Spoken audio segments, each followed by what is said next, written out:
কখনো বাবা ছেলের গায়ের উপর দিয়ে চালিয়ে যান মোটরসাইকেল, আবার কখনো বাবার মাথায় কিংবা কপালে ইট বিশাল বরফখণ্ড ভাঙছে ছেলে।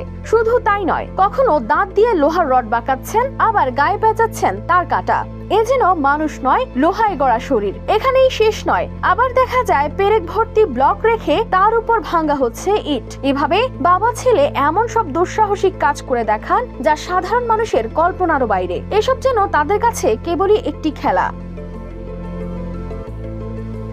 ওয়ালটন এখন দেশের সীমানা পেরিয়ে পৌঁছে গিয়েছে 50টিরও বেশি দেশে। ওয়ালটন, ঘরে ঘরে, বিশ্বজুড়ে। এই অবিশ্বাস্য মানুষটির নাম গুলাম ফারুক।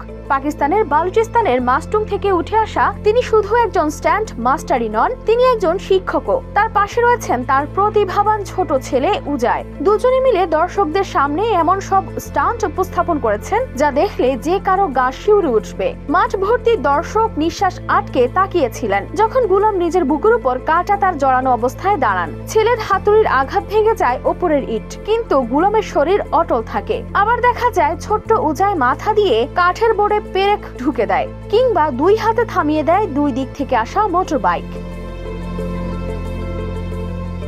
এমন ভয়ঙ্কর সব কীর্তিও করে তাদের আত্মবিশ্বাস কমে না। গুলামের ছেলে বলে এসব স্টান্টই তাদের খেলার মাঠ, আর বাবার কাছ থেকে সে শিখেছে সীমা অতিক্রম করার পাঠ। অন্যদিকে গুলাম জানিয়েছেন সবচেয়ে বড় স্টান্ট এখনো সামনে। তিনি স্বপ্ন দেখছেন একদিন নিজের মাথার ওপর দিয়ে একটি বিমান রোল করাবেন, যা হবে তার অনন্য রেকর্ড। তিনি শুধু প্রদর্শনীর জন্যই তাদের জীবন নয়, যখন মঞ্চে থাকেন না তখন তারা ব্যস্ত থাকেন মাস্টুংয়ের একটি ছোট্ট গ্রামে, যেখানে গুলাম পরিচালনা করেন তার মার্শাল আর্ট ও স্ট্যান্ট একাডেমি। সেখানে নতুন প্রজন্মকে শেখানো হয় সাহস, শৃঙ্খলা আর দুঃসাহস।